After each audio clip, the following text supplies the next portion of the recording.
Salom, sizlar bilan Nozimjon Yo'ldashev. Ushbu videoda men sizlarga qanday qilib Amarkets brokerga Rossiyadan turib rus kartalaridan qanday qilib pul to'ldirishni ko'rsatib o'taman. Bemalol telefondan ham kompyuterdan ham bemalol buni amalga oshirishingiz mumkin va Amarkets broker Rossiyada ishlaydi. Siz bemalol demak Rossiyada turib ham demak foydalanishingiz mumkin. Boshqa brokerlarda sanksiya bor, bunda esa yo'q. Demak kompyuterdan ham telefondan ham bir xil. Agar siz hali Amarkets brokerdan demak hisob ochmagan bo'lsangiz, video ostida silkalar qoldiraman. Shundan foydalanib hisob oching va promo kodlarni kiriting va bonus ham olishingiz mumkin. Demak, pul to'ldirish uchun mana o'zbek tilida foydalansak bo'ladi, chunki mana O'zbekistondan kirsak, demak o'zbek tilidan chiqib turibdi. Agar sizda mabodo rus tilida bo'ladigan bo'lsa ham farqi yo'q. Mana bu profilingiz ustiga bosib, tilni bosib, ruscha yoki o'zbekchaga o'zgartirib olsangiz bo'ladi. Keling, bu safar men rus tilida ko'rsataman, chunki Rossiyadan foydalansangiz rus tilida chiqadi albatta. Demak, пополнить tugmasini bosamiz. Bosganimizda pul to'ldirish oynachasi ochiladi. Bu yerdan siz pulni mana bu koshologingizga, umumiy kosholokka tushirish mumkin yoki hisobingiz o'ziga tushirsangiz ham bo'ladi, farqi yo'q. Kosholokka tushsa ham bir-biriga o'tkazib olish mumkin. Demak, men hisobimni belgilab qo'ya qolaman. Pastroqqa tushsak mana har xil to'lov usullari chiqyapti. Ya'ni kriptovalyutalar, aytganday, Rossiyada agar kriptovalyutalar ishlayotgan bo'lsa, bundan ham foydalanishingiz mumkin. Har xil turi bor. O'zbek kartalaridan ham foydalanishingiz mumkin. Uzkart Humo va mana pastda mana rus kartalari chiqdi. Bu yerda mana har xil turlari bor, mana qarang. Siz hisobingizga rublda bemalol tashlay olasiz mana. Mana 4 xil. Visa, hattoki mana qozoq tangasida ham tashlashingiz mumkin ekan. Demak, shundan siz qaysi bankdan foydalanishingizga qarab mana to'lov turlari bor ekan. Mana XPay, PC va Torpay degan shundan mana birinchidan foydalanib ko'ramiz. Va bu yerda mana limitlarni ko'rsatgan, eng kamida $30 dan $1700 bitta tranzaksiyada tushirasiz va pulingiz 15 minutdan 30 minutgacha tushadi degan. Ya'ni sraz emas, biroz kechroq tushishi mumkin. Komissiya olmas ekan. Demak, mana bu yerda agar siz Sberbank, T-Bank, Alfa-Bankdan foydalansangiz, bu ikkalasini. Agar Visa, Mir kartalaridan foydalansangiz, mana bu ikkitasini belgilashingiz kerak bo'ladi, unisi yoki bunisini. Demak, birinchisini bosib ko'ramiz. Aytganda bu yerda hammasida limiti har xil. Misol mana bundan to'ldirsangiz $130, bundan $120, mana bundan $10 ekan. Lekin birinchi marta pul to'ldirayotgan bo'lsangiz, kamida siz $100 pul to'ldirishingiz kerak. Nimagaki, Amarketsni birinchi ish boshlaganda birinchi depozit $100, keyin esa ixtiyoriy. Demak, misol uchun deylik $100 mana yozdik. Bo'ldi, mana pastki qismida mana rublda qancha bo'lishini yozyapti. Mana 8400 rubl bo'lar ekan. Bu yerda mana kursi ham yozib qo'ygan. Mana $1.84 rubldan. O'sha kunlik kurs bo'yicha necha rubl bo'lishini bu yerda ko'rsatib qo'yadi va yana пополнить tugmasini bosamiz. Va keyin bizni keyingi oynaga yo'naltiradi. Bu oynani yopib yubormasligingiz kerak. Telefonda juda ham hushyor bo'ling. Aynan shu oyna ochilgandan keyin yopib yubormasligingiz kerak. Xo'p, keyingisi mana bunday nimalar chiqdi. Misol uchun bu menimcha Rossiyadagi pul o'tkazish tizimlari bo'lsa kerak. Shuni bilsangiz, shuni bosasiz yoki men Liboy bankni tanlayman. Hozir men hammasini ko'rsatib o'taman. Hammasida qanday bo'lishini hozir biz birinchisini ko'rdik, ikkinchi, uchinchilarini ham video davomida ko'rsataman. Mana bunday chiqdi, demak 8400 rubl o'tkazish deyapti va mana qarang. Xo'p, bu yerda mana QR kodni ko'rsatyapti. Siz telefoningizdagi o'sha pul o'tkazish programmangizdan shuni yoqib turib, QR kodni skaner qilishingiz mumkin yoki mana karta raqami. Mana bu karta raqamni yozib qo'yibdi. Siz mana shu karta raqamiga aynan kerakli summa, ya'ni 8400 rublni o'tkazishingiz kerak. Ya'ni xuddi P2P qilib, ya'ni shu kartaga o'tkazasiz. Mana oluvchining karta raqami va mana ism, familiyasini ko'rsatgan. Skaner qilsangiz ham bo'ladi yoki shunchaki mana karta raqamini olasizda, pulni o'tkazasiz va bo'ldi. Pulni o'tkazib bo'lganingizdan keyin mana bu ya oplatel tugmasini bosishingiz kerak. Mana bu yerda eslatma beribdi. Hozir eslatmasini ham bir qur o'qiymiz. Bu yerda aytayaptiki, Sber Rossiya nimadan o'tkazasiz. Agar boshqa bankdan o'tkazsangiz pulingiz o'tmaydi, deyapti. Demak, bu Sberbankdan o'tkazyapti shekilli. Ya'ni men yaxshi Rossiya banklarini uncha yaxshi tushunmaganim uchun shunga narsaga e'tibor bering. Va pulni o'tkazasiz, o'tkazib bo'lganingizdan keyin Yaplatel tugmasini bosasiz. Yaplatel tugmasini bosasiz, keyingi oyna ochiladi. Bu oynani yo'qotmay turasiz. Bo'ldi. Xo'p. Mana Проверяю поступление оплаты deydi. Ya'ni birinchi tizimdan o'tkazganingizda e'tibor bering. Nima bo'lyapti? Avtomatik bo'lar ekan, ya'ni kvitansiya yuklash shart emas. Shunchaki pulni o'tkazasiz va kutib turasiz. Va mana nima bo'ladi? Pulingiz o'tmagan shu yerda ayon bo'ladi. Bu birinchi usul. Vernusga sayt qilib orqaga qaytamiz. Endi ikkinchi tizimdan ko'rsatib o'taman.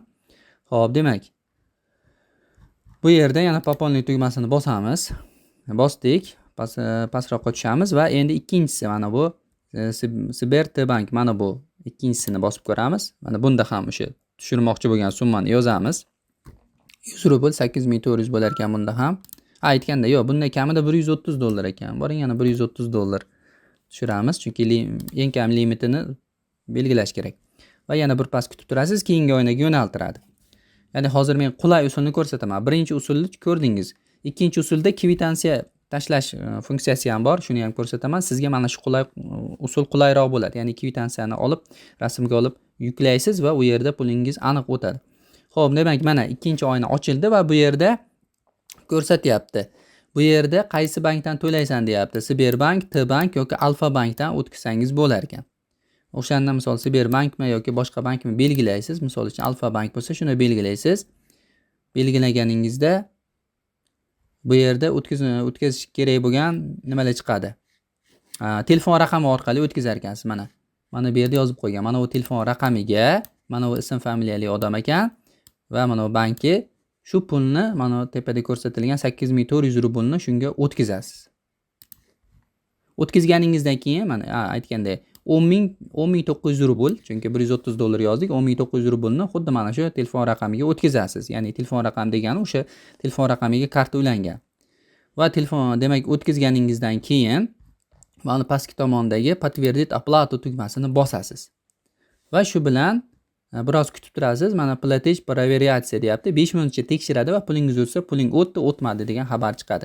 Agar bu yerda nimadir muammo bo'ladigan bo'lsa, mana it платежа deganini shuni rasmga olasizda yoki mana kopiya qilib olasizda, o'sha поддержкasiga yozib aytasiz, mana shunaqa muammo bo'lyapti, hal qilib ber deysiz, bular ko'rib hal qilib beradi. Bu ikkinchi usul. Ikkinchi usul ham juda ham zo'r emas. Endi uchinchi usulni ko'rsataman. Uchinchisi yana pastroqqa tushamiz, o'sha pul to'ldirish yeriga.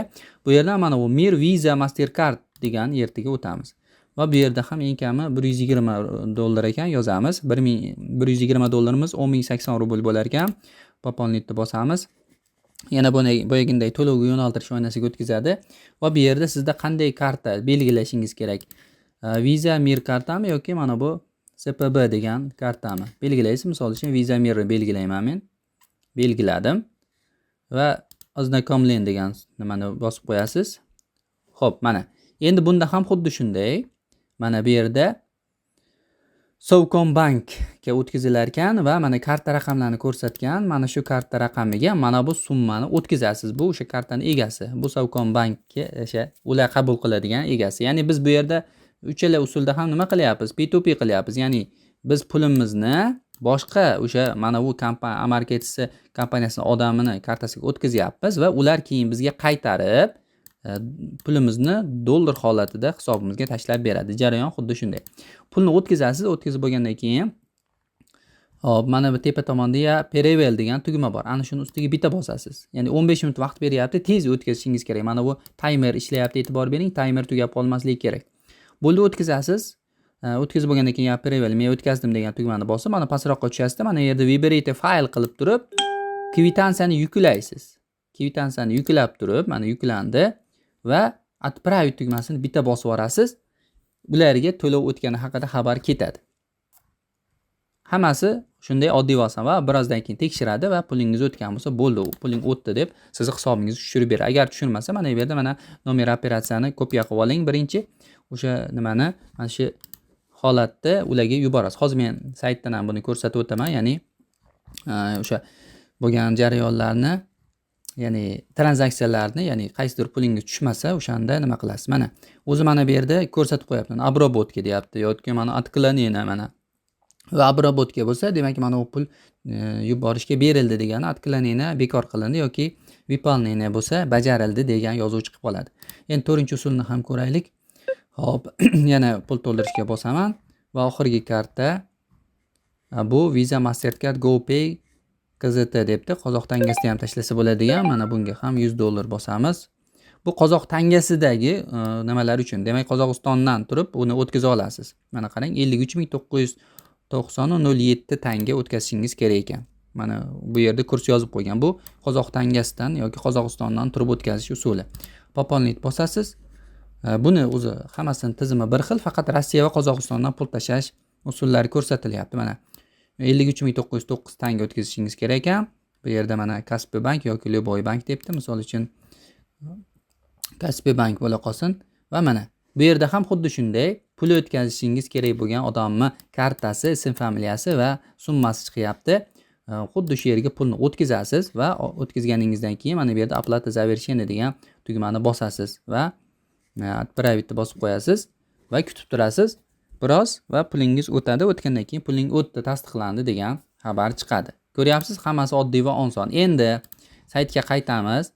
Bu yerda demak mana finansiy bo'limi menyudan va bu yerdan historiya tranzaksiyaga kiradigan bo'lsak, bu yerda mana biz tushirgan chiqargan pullarning ro'yxati ko'rinadi va qaysi biridir bajarilmagan bo'lsa, o'shani ustiga bosasizda to'liq tafsilotlar chiqadi. Shunday rasmga olibmi, kopiya qilibmi, demak поддержкasiga yozasiz. Поддержкasiga yozish saytining mana bu burchak qismida mana поддержкasi turibdi. Ana shuni ustiga bitta bosasiz. Bu yerda mana Telegramdan yoki saytidan, chatidan qo'llash mumkin. Xohlasangiz onlayn chatini ochasiz yoki Telegram chatini ochasiz. Mana Telegramda nimasini beradi, kontaktini, va o'shanga yozib muammoni aytasiz va sirazi nimadir muammo bo'lsa hal qilib beradi. Demak, hammasi oddiy va oson. Demak, hurmatli do'stlar, mana ko'rdingiz, biz siz bilan Amarkets brokeriga farqi yo'q, telefondanmi, kompyuterdanmi, qaysi biridan foydalansangiz ham Qozog'iston va Rossiyadan turib, rus kartalaridan, rublda, qozoq kartalaridan tangada qanday qilib pul to'ldirishni ko'rib chiqdik. O'zbekistondan esa juda ham oson. Endi yana bir variant bor. Agar siz O'zbekistonlik bo'lsangiz va o'zbek kartangiz bo'lsa, Visa kartami yoki Uzcard Home'mi, undan ham Rossiyadan turib ham ichida pul bo'lsa foydalanishingiz mumkin. Sizda bitta noqulaylik bo'ladi. Misol Rossiyada turib to'lov qilganingizda sizga SMS kod sirazi keladi, to'g'rimi? Endi o'zbek kartadan ham xuddi shunday bo'ladi. Sizda sim kartangiz bo'lsa, u roaming ulangan bo'lsa, SMS keladi va pulni o'tkazishingiz mumkin. Agar SMS sizga ulanmagan telefonda bo'lsa, kelmasa yoki roaming bo'lmasa, o'sha uyga tashlab ketgan bo'lsangiz, kimga tayinlab o'sha odamdan SMS kodni olib kiritasiz. Shu orqali demak o'zbek kartalaridan ham chet eldan turib pul to'ldirsangiz va hisobingizdan chiqarsangiz bo'ladi. Hammasi oddiy va oson. Ushbu video tushunarli va foydali bo'ldi deb o'ylayman. Agar hali ham Amarkets brokerdan registratsiyadan o'tmagan bo'lsangiz, ayniqsa sanksiya bor davlatlarda, ayniqsa Rossiya hududida bo'lsangiz, bemalol shu brokerda ishlashingiz mumkin. Bu demak taqiqlanmagan. Boshqa brokerlarda hozircha sanksiya hisobiga Rossiya bilan yoki Rossiyada yurganlar bilan ishlamaydi. Shuni hisobga oling. Demak, ushbu video tushunarli bo'ldi deb o'ylayman. Sizlar bilan Nozim Yo'ldashev. Keyingi videolarda ko'rishguncha